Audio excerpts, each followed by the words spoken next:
Our hero is having a rough time of it. Every time he thinks he has found evidence of Muhammad, it disappears into a bottomless pit of reason and common sense. Muhammad! No! No! Where's Muhammad? NoMo there! NoMo there! NoMo anywhere!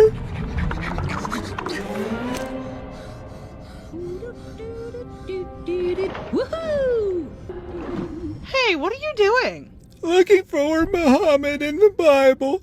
That verse was my only chance of finding him, and now it's gone. Hey, Mr. Grumpy Muslim. When Muhammad can't be found, you know what you gotta do. I don't want to know. Just keep searching, just keep searching, just keep searching, searching, searching. Zakira, no singing. What do? We search, search, search. La la la, I love to search.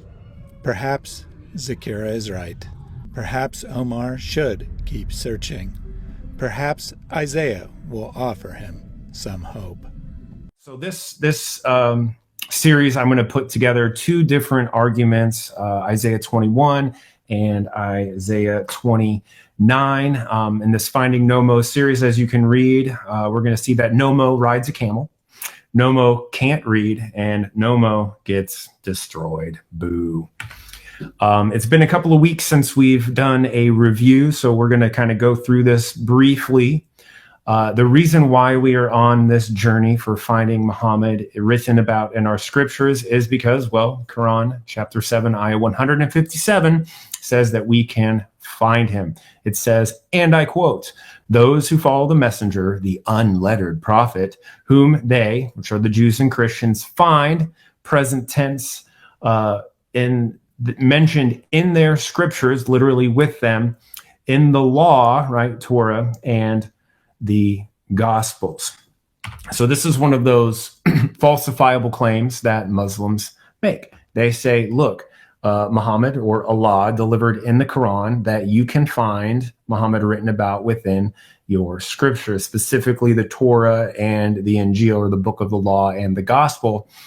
And so we have looked for it. We have looked for him, right? So Muslims tell us that Muhammad is the unlettered prophet. We realize that he's written about in the Gospels. Again, present tense verb used here. The material, which means written down, which is literally with them. I'm going to hide this because I don't know if it's going to be on your thing. Oh, there we go. So they claim, that the Bible is at least preserved enough to find Muhammad, although the Quran itself says that Allah's words are incorruptible. So that means that if Muhammad is in our scriptures and our scriptures are what they're talking about, then the whole of it is actually preserved, unless Allah just didn't know, right? So this leads to the Muslim fallback arguments. And when they go through their fallback arguments, and you can learn more extensively about this in our very first video of the series, we either conclude that Allah is ignorant, i.e. he didn't know that NoMo was in our scriptures. So when he made this claim in 7:157, he thought he was there, but he just didn't know that he wasn't. Or at one point, Allah or Muhammad was in our scriptures, but at some point, his incorruptible word was corrupted by men, which means that Allah is impotent, i.e. not powerful enough to preserve his own words, or that Allah is malicious in one way, form, or fashion. Either he knew that the Bible did not contain it, but he thought it would be a funny joke to tell people that they could find Muhammad in the Bible, or at one point, Muhammad was in the Bible, and Allah maliciously changed the words around in the Bible and corrupted it himself, because technically Allah can corrupt his own words. It's just mankind cannot corrupt his own words. So the Muslims are left, when they try to fall back arguments, either concluding that Allah is ignorant, impotent, or malicious. So I'm going to end with this here. If the Bible is reliable enough to verify Muhammad, then it's also reliable enough to falsify Muhammad. We went through Deuteronomy 18, and we concluded a few different things. One, that Muhammad's lineage is unknown. So we can't link him to being a prophet like Moses from amongst your brethren or amongst your midst. That was delivered to the Israelites, by the way, and this prophet for sure has to be an Israelite. We covered that. Also, if we grant that, the same passage says that you will know a false prophet if they deliver a message from other gods, or if they made false prophecies. We demonstrated how Muhammad delivered messages from other gods, and also that he had failed prophecies. One of the key criteria to be a prophet like Moses is to know God face to face, and Muhammad in the scriptures clearly doesn't know God face to face. And according to the passage in Deuteronomy 18, because Muhammad failed in all of these different ways, the penalty for him would have been being stoned to death by Israel for being a false prophet. So we can't find Muhammad in Deuteronomy 18:18. We move on. Perhaps he's in Deuteronomy 32, which says that Yahweh shone forth from Mount Sinai. We see Mount Paran, Mount Seir. But they say that it's Muhammad who is shining forth. So I can't believe it's not Shirk, and neither can Fabio. Thaddeus, did you know that Fabio got hit in the face with a goose on a roller coaster? I think I might have heard that. I certainly had forgotten it, but now that you mention it, it does sound familiar. Yeah, it's a pretty hilarious story. You cannot make this up. He like had his nose broken, and in the picture, like you know how they get the picture of them like when they're going down, like his nose is bloody, he's holding it, and like there's like schoolgirls behind him. They're like freaking out because they have like his blood on them. It's a crazy thing. At any rate, that's a sidebar. We moved on to Song of Solomon 5:16. This is when we met Sir Frankfurt Falafel, and he read to us the story where this Mahmud character is believed to be in Song of Solomon 5:16 by name, Mahmudim. But we realize when we read the stories throughout the scripture of the 12 different places where Mahmud his name is used, we realize that Muhammad is a time traveler who is killed over and over and over and over again. So this is Back to the Future. And speaking of the future, we're going to have to work to the future through the present. And in the present moment, we're going to be talking about finding NoMo in Isaiah 21 and 29. Some key words here, guys. Camels. Anytime you see camel, you automatically think Muhammad, I know. Kedar. Anytime you hear the word Kedar, you automatically think, well, clearly Muhammad is the only person who ever had a great nation and came from the tribe or the region of Kedar. Tema, which is in Arabia. Dedan, which is in Arabia. And we're also going to see the word illiterate, or someone whom cannot read. And we all know Muhammad can't read. But the problem is with all of these prophecies, it ends in the destruction of all of these characters and people. It's really, really kind of sad. All right. So we're going to jump into Isaiah 21, which is the first chapter in which Muslims are making these claims within the book of Isaiah. So this is Isaiah 21 is kind of smack dab in the middle of a longer list of chapters where Muhammad is talking about this one particular thing, specifically chapter 13 through chapter 24. And really what this is God's judgment of wicked people and of wicked nations. So we're going to hear a word here from Sir Frankfurt Falafel, whom I don't know, but is a handsome man. And Thaddeus is going to get his video pulled up for us, and he's going to read to us the context, assuming that the videos were put together in the correct order. This might be fun. Good evening. My name is Sir Frankfurt Falafel, and I'm here to read you a story today from the book of Isaiah. We will start with Isaiah 13, and we will end with Isaiah 24. This is how it goes. Isaiah, the son of Amos, received this message concerning the destruction of Babylon. Raise a signal flag on a bare hilltop. Call up my army against Babylon. Wave your hand to encourage them as they march into the places of the high. and mighty. I, the Lord, have dedicated these soldiers for this task. Yes, I have called mighty warriors to express my anger, and they will rejoice when I am exalted. Hear the noise on the mountains. Listen as the vast armies march. It is the noise and shouting of many nations. The Lord of Heaven's army has called this army together. They come from distant countries, far beyond the farthest horizons. They are the Lord's weapons to carry out his anger. With them, he will destroy the whole land.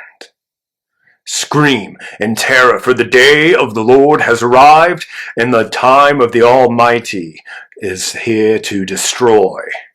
Even every arm is paralyzed with fear, every heart melts, and people are terrified. Pangs of anguish grip them like those of a woman in labor.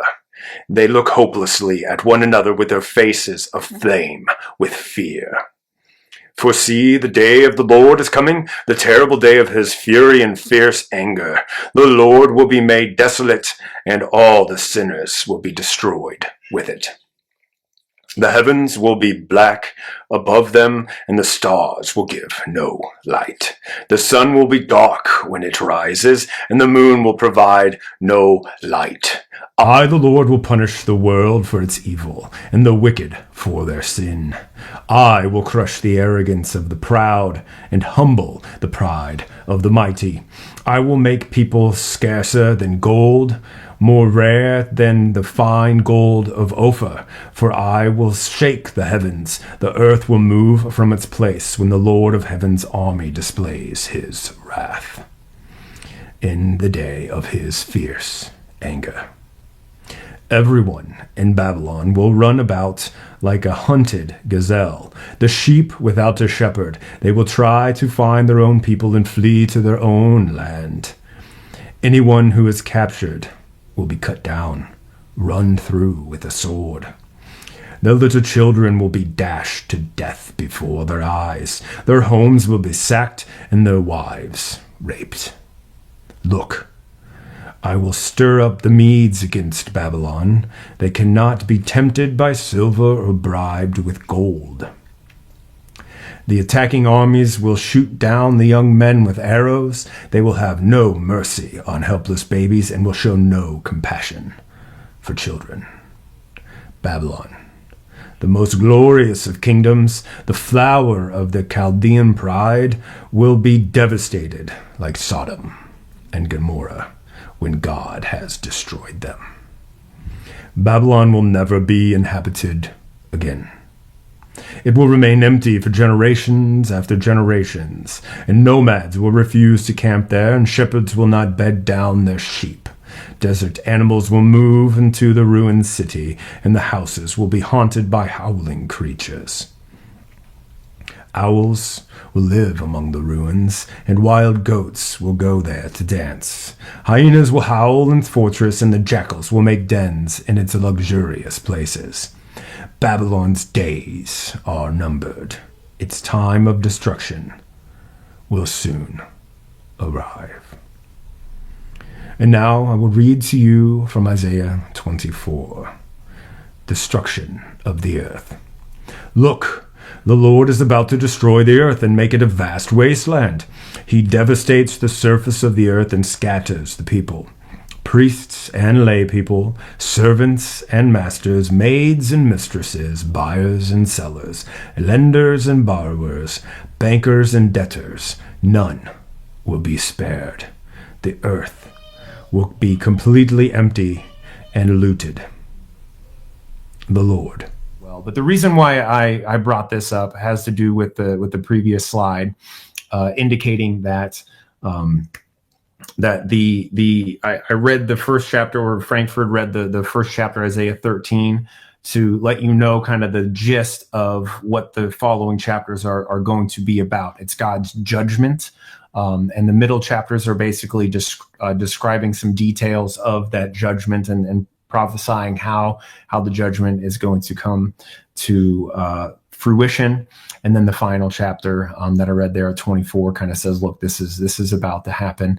And so that's what's going on there between those lines. Right, so context is king, guys. Anytime anyone, yourself included, your pastor, a Muslim especially, a Unitarian heretic, you name it, starts to spout verses to you and make arguments for whatever their position is that might seemingly make sense based on the selected passage that they brought, it's really important to just do this. You go and you read the context of what is actually being said. So what was being said?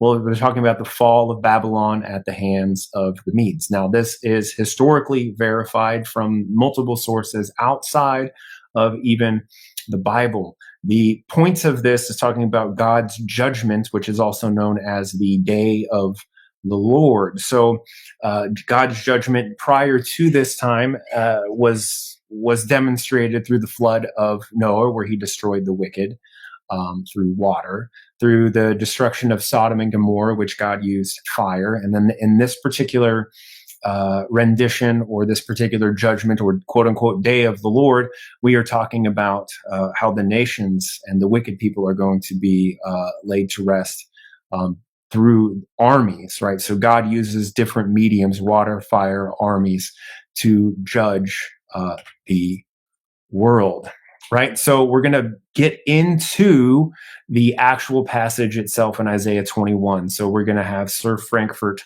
Falafel read Isaiah 21. Hello.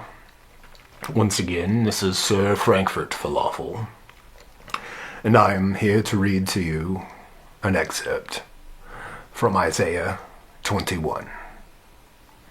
It is called An Oracle Against Arabia. The oracle concerning Arabia: in the thickets of Arabia you will lodge, O caravans of Dedanites. To the thirsty bring water. Meet the fugitive with bread, O inhabitants of the land of Tema.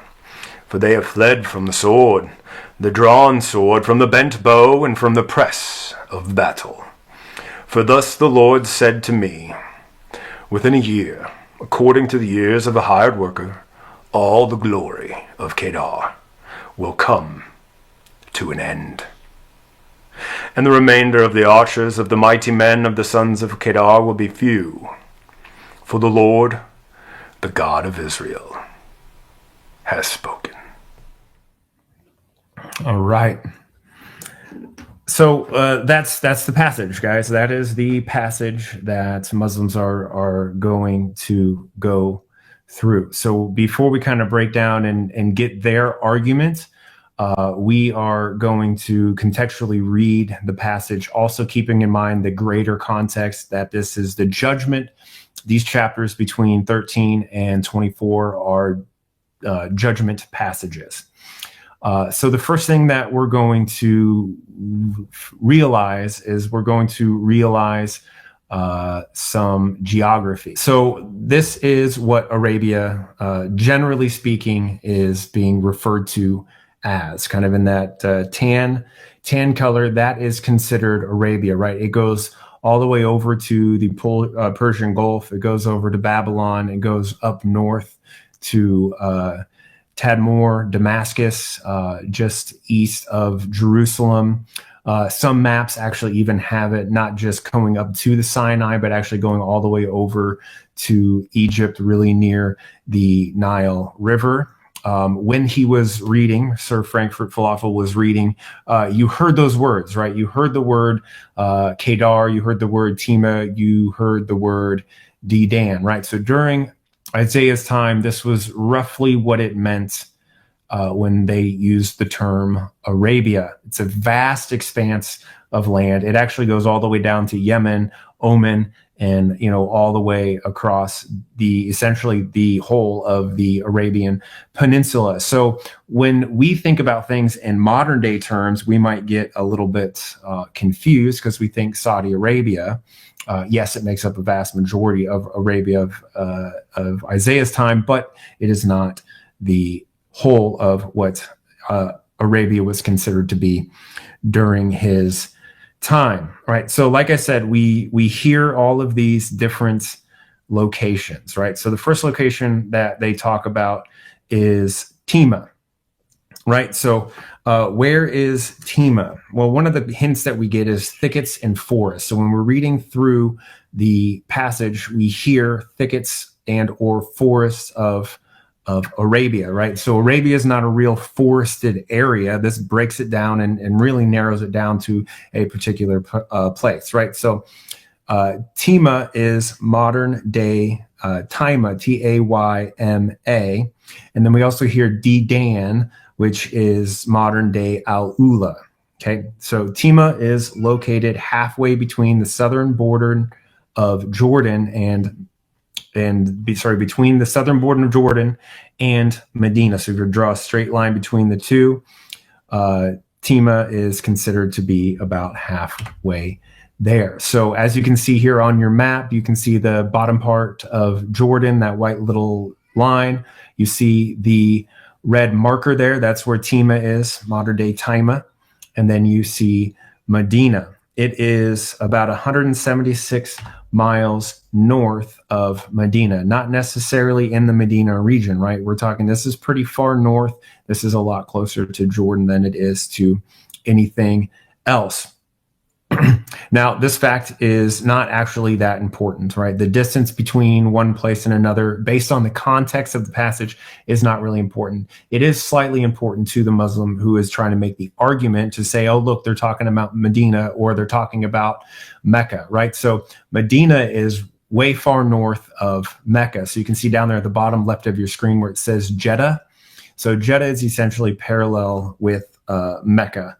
It's just Mecca's a little bit more inland. So this region that Isaiah is talking about is way too far north for the Muslim to be making much of an argument to say this is some sort of prophecy regarding Muhammad, his tribe, and what kind of revelations and whatnot that he was receiving during his quote unquote prophecy. The next thing that we will see is Al-Ula, right? We're talking about Dedan. This is a 77.8 mile journey, whereas Medina is 176 miles away. And this too is way too far north to be considered anything important for the messenger of Islam, right? So what is Isaiah doing? Well, one more thing I wanted to add into this is they mentioned the Kedarites, right? So the Kedarites, this is a map of Kedar. This is a map of the nation of Kedar. So you can see how the Kedarites, if we're including them in Arabia, they actually go into Egypt a little bit through the Sinai Peninsula and around within the land. So you can tell that Tema and Dedan are within the lands and the reigns of Kedar.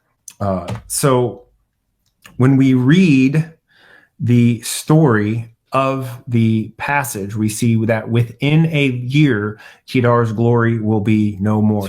But you know what? I don't want to speak for the Muslims too much here, Thaddeus. Let's try to hear from a Muslim apologist himself and see if he can give us a really good argument for why we should think that Isaiah 21 is actually about a future prophet from Arabia. Yes, Aisha, I'm trying to get it to play. It's very difficult to work technology, and your tiny little brain does not work very well. Yes, I know. Okay. Make sure I look good. I do look good. I look very pretty, don't you? I mean, handsome, don't you think, Miss Aisha? Yes, I do. I know. All right, let me try to hit play. Okay, good. It's already going. Okay, fantastic. You kuffar, have been going too long with this finding NoMo nonsense, and I am here to put to rest once and for all to prove to you that Muhammad is written in the Bible that you can read today, even though the Bible is corrupted. That's not the point. The point is we can find Muhammad written about in your scriptures, just like the Quran 7, ayah 157 says. Okay, so let's go to Isaiah 21. And let's just go ahead and read a little bit. The first and foremost, you're going to find a lot of stuff about camels. You are going to find a lot of information about Tema and Dedan, and it is going to refute you beyond refutation. You will be so ashamed that you will throw yourself off a mountain, and no angel will save you from being thrown and hurled off a mountain. That is how terrible your arguments actually are. Okay, so let's just go ahead and read. All right, let's go to it. Okay, so first of all, Muhammad was riding camels because he's Arabian, and we read in Isaiah chapter 21. It says in verse number 7, he should look for chariots drawn by horses, drawn by pairs of horses, and for riders on donkeys and camels. Camels, okay? So the Christians say that the rider on the donkey here is Jesus, peace be upon him.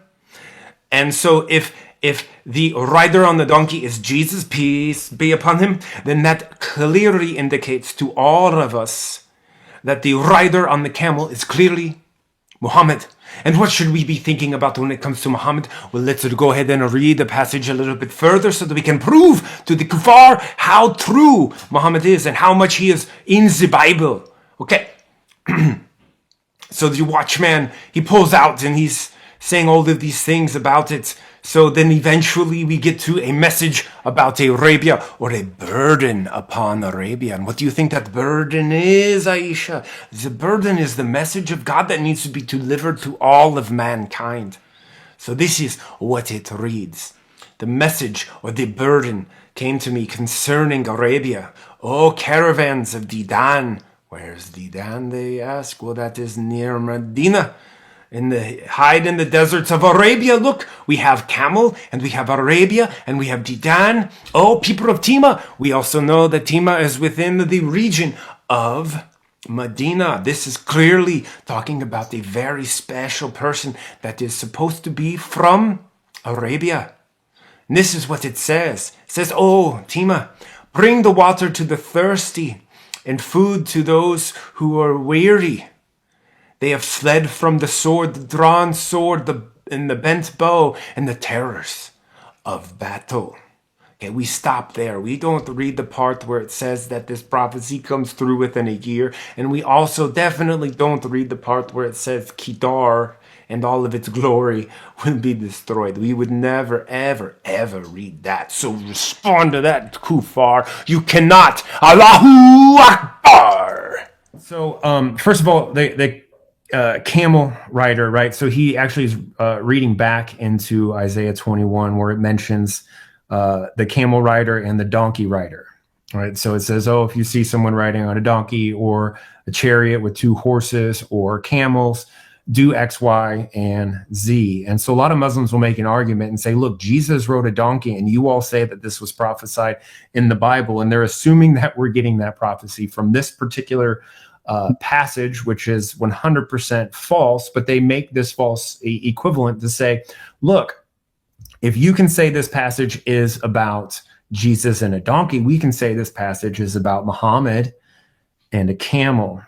This is called parallelomania, right? If you are making this connection with this particular passage with Jesus and a donkey, I'm sorry, it's just not there. You're making things up. Same thing if you are a Muslim and you're trying to draw this link between Muhammad and a camel. Mr. Muslim also brought up that the word burden can mean basically their burden. So this is an argument Muslims make. In the King James Version, the Hebrew word can actually be translated as burden, but burden is just kind of a generalized term saying it's a weight, it's something heavy, and that can mean something good, something bad, something destructive, whatever it is, something that you could even use to be creative. So you have to look at this contextually speaking. So when that word is used throughout the entire chapter of Isaiah 21 and every other reference, it is actually talking about a destruction, right? So the burden is the burden of destruction or judgment, right? Because we talked about earlier, the day of the Lord, the judgment of God coming down and judging wicked people, how he did it with Noah, how he did it with Sodom and Gomorrah, and how he's now using armies to judge the nations and the wicked people within the nations. So yeah, we're talking about the burden here. We're using the parallelomania. And then Kedar, right? Muslims love the word Kedar. They believe that this is a prophecy of Muhammad. This is the land of Kedar. That's Mecca, it's Medina. It's all these different types of places, right? But again, like I mentioned earlier, this is literally about the destruction of Kedar. This is about the day of the Lord coming and destroying Kedar. And if Muslims want to say it's about Muhammad, then this is actually a prophecy about Muhammad coming, having glory, and then having his glory destroyed and his nation destroyed. So pretty simple, guys. This is a pretty simple conclusion to this particular one. And if Thaddeus, if you want to add anything to this that perhaps I looked over or missed, I'd be more than happy to hear you out on it. But the conclusion that I have is this is God's judgment, the day of the Lord. If this is about, not Kedar within the year of Isaiah's time, and it's actually about Muhammad, then it's about Muhammad's destruction along with Kedar's destruction. This is clearly not a prophecy. There's no mention of a prophet or even an individual person who will be coming with this particular burden. So it's not about a future prophet. And like I said, if Muslims want this to be about Muhammad, and that's fine, and then it's about his destruction. So I'll pause here. Thaddeus, if you were the audience, or anybody wants to add anything to this. A couple words about that passage before, and if the audience has any questions on that one or any comments on that one, please put those in the chat now. But just a couple comments. You didn't go there, and that's perfectly fine because it's a really stupid thing to do. But some Muslims will specifically say that Tamar and Dedan are referring to Mecca and Medina. I don't know why. But they'll say that because they need two cities, right? So one has to be Mecca and one is Medina, and I think that when you showed the distance, it was like 76 miles, 77 miles or something like that between them, and like it's basically the same distance as between Mecca and Medina, which is like over 200 miles. Safar's basically said something like that. He said there's basically no difference. That can't be coincidence that they're so close together. So any comment you want to make on treating it like Mecca and Medina? Yeah, that's part of the reason why, honestly, at the beginning, I brought up the slide to show you that there is a modern day Tema, there is a modern day Dedan. Right, so we've got Al-Ula for Dedan, and we've got Tema for Tema. These places are real life places. They match the biblical description, and they are well known as being the actual places that the Bible is making reference to. So to say anything otherwise is just to completely deny a lot of different things. One, the Bible, and then two, like actual historical, geographical stuff, including that of Saudi Arabia. Or Saudi Arabia, like, is named Tema. That's literally where Tema was.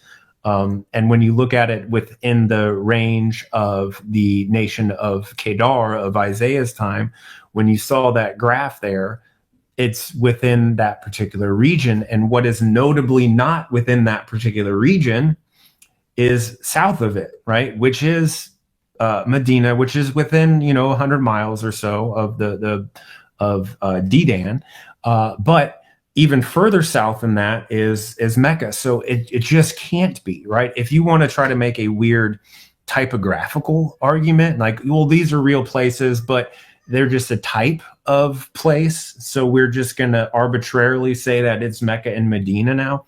I suppose you could make that argument. And it's not coherent, but it may be your most coherent argument that you could make for that particular thing. There was one part that I missed. Mr. Muslim missed it as well. He had it written down, but he doesn't read very well like his prophet. Is there's also a link to God coming in judgment as a whirlwind, right? So this may be a slightly strong argument for the Muslims, right? Because they believe that at the Battle of Badr, that according to their historical sources, that the Battle of Badr, the Muslim armies were surrounded and getting ready to get trampled on or whatever, and then Allah sent a whirlwind or a sandstorm and pushed all of their enemies back, allowing for Muhammad and his mighty band of camel caravan raiding warriors to not be killed. So there is that parallel there as well. So whenever you hear a Muslim bring that up, they'll probably bring up certain parallels, right? They'll say burden, they'll say Kedar, they'll say Tema, they'll say Dedan, they'll bring up whirlwind, they'll bring up camel, right? So they think just by throwing spaghetti at the wall and these few things stick, that somehow they can weave all those things together to make a coherent story. But the really easy defeater for this particular argument is within a year. Right, the phrase within a year here in the Bible, even if you grant that all of their arguments are true, even though they're not, we've just demonstrated how they aren't. Even if you grant that they're true, you just defeat them by saying, look, this says within a year. The only argument a Muslim can then make is to say, well, no, it's actually a prophecy about when Muhammad comes to power within the year that he came into power. But then you just have to raise an eyebrow and say, well, this is oddly historically verified that the Medes conquered all of these particular lands within Isaiah's lifetime. It really just doesn't hold water. And like Thaddeus, you said at the beginning, that Muslims really don't use this particular argument very much either. And it's probably, I hope, for good reason, although there was actually a debate between God Logic and the guy's name was Chad or something like that on his channel, where this guy he actually started in this verse. The Muslim started in this verse, and he worked his whole entire argument from this particular passage. And so it might not be a bad idea, by the way, Mr. Thaddeus, for us to maybe do a bit of a review video on that if we ever get a chance to. I know my schedule is busy as all get out, and you're making Super Mario Brother videos. And but that's something that I would like to do, or Thaddeus, you and I can do, or whatever. Just because it's really neat when we're going through something, and if you guys are following along with this series, you can actually see some of the information and the arguments that we are making on behalf of the Muslims, how they use those arguments. And then you yourself can actually start to counter those arguments in your own mind. And that better prepares you for discussions or debates or whatever kinds of things or interactions that you have with Muslims. So it's kind of a neat thing, I think. I think I said earlier that I didn't know why they tried to make it Mecca and Medina, but then I did remember why they tried to make it Mecca and Medina. And it's because of what you just said there towards the end, where they're trying to make it take place within a year. So they try to make this passage specifically about Muhammad's triumphant return to Mecca. After he fled to Medina, and he went back and he conquered Mecca with his newly raised army. Problem is still that it took more than a year. I think it took about 3 years according to the Muslim tradition. So even then, even trying really hard to make it work, it doesn't work, because remember, the first time Muhammad tried to conquer Mecca, he failed, and then he had to come back a second time. So they have to make it only about the second time, apparently. So it's just really stretching the imagination. And if I recall, when Sapphiros was trying to make this argument, and Adam brought up the map and he measured, it was like 460 miles or something, like from Dedan to Mecca. And Sapphiros, like, he thought about it for a while, and he's like, "It's close, brother." And that's all he could offer. So any last thoughts on Isaiah 21? I do not have any last thoughts on Isaiah 21, but I was going to say, actually, I was going to say, what is it called? Ad hoc? Is it post hoc, ad hoc? Which one is that? Where you, the imagery that is used for this particular form of argumentation is like throwing a dart, right? So normally you would throw your dart at a pre-existing target, right? You hit the target, okay, great, I hit the target.